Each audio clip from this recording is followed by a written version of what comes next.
कृष्णाय वासुदेवाय देवकी नंदनाय च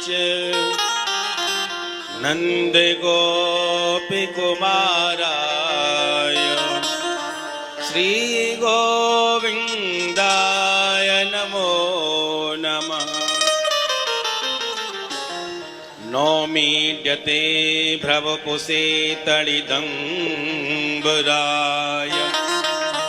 गुंजावतंस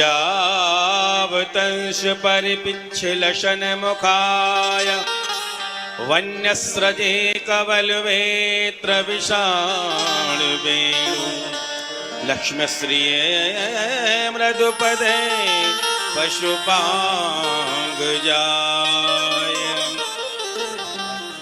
श्री राधे राधे गोविंद गोविंद राधे।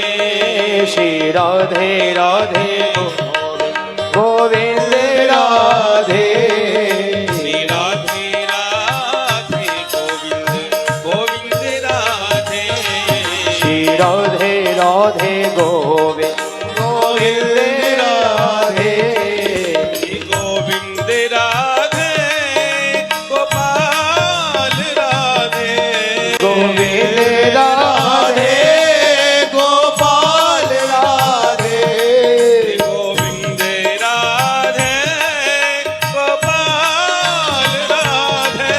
गोविंद राधे गोपाल राधे। गोविंद राधे गोपाल राधे। गोविंद राधे गोपाल राधे। गोविंद राधे गोपाल राधे। गोविंद राधे गोपाल राधे। गोविंद राधे गोपाल राधे। गोविंद राधे गोपाल राधे।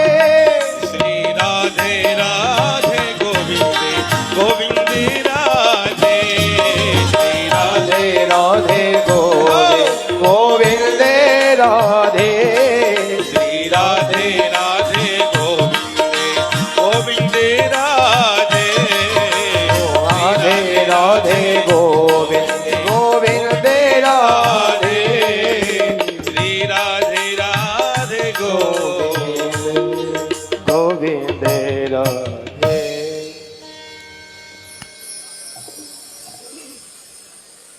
बड़ा ही दुर्लभ संयोग श्रीधाम वृंदावन के अंतर्गत इस पुनीत पावन वैष्णव बैठक कुंभ के अंतर्गत और परम श्रद्धेय हम सभी के लाडले अतिशय प्रिय हमारे हृदय हमारे प्राण प्यारे श्री बलराम जी महाराज के श्री मुख से हम और आप सभी यहाँ विराजमान होकर के श्रीमद् भागवतामृत श्रवणों के माध्यम से पान कर रहे हैं। बड़ा ही सुंदर अलौकिक रूप है। महाराज श्री तो गद्दी पर बैठ करके भगवान नारायण की भगवान कृष्ण की कितनी सुंदर दिव्यमय कथा श्रवण कराकर उनकी छवि का वर्णन कर रहे हैं और इनके इस स्वरूप को देख करके हम इनके दीवाने हो रहे हैं। वास्तव में परम सुंदर इतना दिव्य स्वरूप दृष्टिगोचर हो रहा है। भागवत में रासपंच अध्याय में पीतांबर धर सृगवी साक्षात मन्मथ मन्मथा, यानी कि जब ब्रजगोपियों को भगवान छोड़ करके चले गए, हा नाथ रमण प्रेष्ठ क्वासी क्वासी महाभुजा दास्यास्ते कृपणाया में सखे दर्शय सन्निधि। राधा रानी ने भी भगवान को पुकारा, लेकिन जब भगवान नहीं मिले तो यमुना के किनारे जब गोपी गीत का पाठ किया तो स्वयं भगवान पीले वस्त्र यानी कि प्रीत वस्त्र पहन करके और यमुना में से प्रकट हो गए। जो वो स्वरूप उस समय था वो साक्षात स्वरूप यहां पर दिखाई दे रहा है। और दूसरा स्वरूप, जिस समय परीक्षित जी को श्राप लग जाता है और गंगा के किनारे ऋषियों से पूछते हैं कि भाई मेरे कल्याण का साधन, तो उनके कल्याण हेतु तत्रा भवद भगवान व्यास पुत्रो यदृच्छा गामट मानो नपेक्षा, तो वही सुखदेव स्वरूप वाकई में वह स्वरूप ये भी प्रणीत हो रहा है। तो मैं इनके स्वरूप की जहां तक प्रशंसा करूं वह अवर्णीय है, उसका कोई वर्णन मैं कर नहीं पा रहा हूं। इतना सुंदर स्वरूप दैदीप्यमान हो रहा है जो हृदय हमारा रोम रोम गदगद हो गया है। और श्री बलराम जी महाराज की सुंदर मुख से और भगवान की सुंदर वाणी, भगवान की अमृतमयी कथा हम और आप सभी ये श्रवण कर रहे हैं। ये सौभाग्य ही नहीं परम सौभाग्य का विषय है। नवयोगेश्वर संवाद में इतना सुंदर एक महामंत्र, दुर्लभो मानसो देहो देही ना क्षण भंग रहा तत्राप दुर्लभो मन्ये वैकुंठ प्रिय दर्शनम।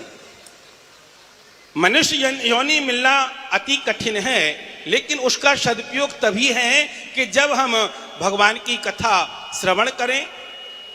शौचम दया दानम न विद्यते, ये धर्म के 4 पैर हैं, उनकी रक्षा करना हमारा परम कर्तव्य है।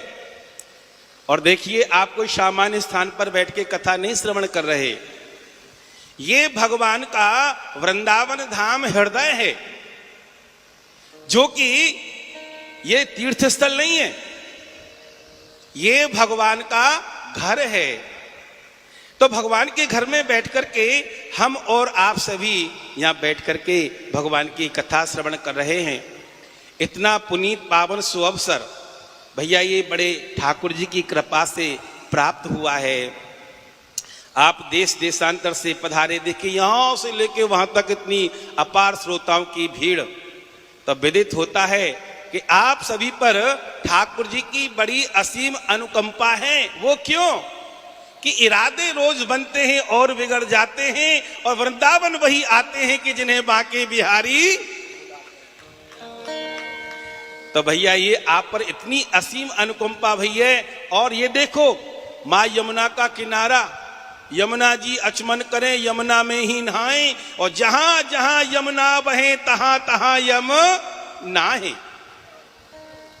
कुंभ यमुना का किनारा और ये भगवान का वृंदावन हृदय रूपी स्थल, और वहां भी परम श्रद्धे आचार्य श्री बलराम जी के स्वयं भगवान के भैया बलराम जी महाराज, छोटे भैया कृष्ण त्रिपाठी जी भैया, ये तो कृष्ण हो गए और वो हो गए बलराम। अब भैया अब दोनों के आनंदमय रूप में यहाँ के कथा श्रवण करेंगे, तो इससे बड़ा सौभाग्य और क्या हो सकता है। और हमारे कृष्ण भैया तो बहुत बड़ा काम कर रहे हैं, ये भृगु जी का काम कर रहे हैं। ये भृगु वशिष्ठ से गौतमो मेधा तिथि देवल देवरातो,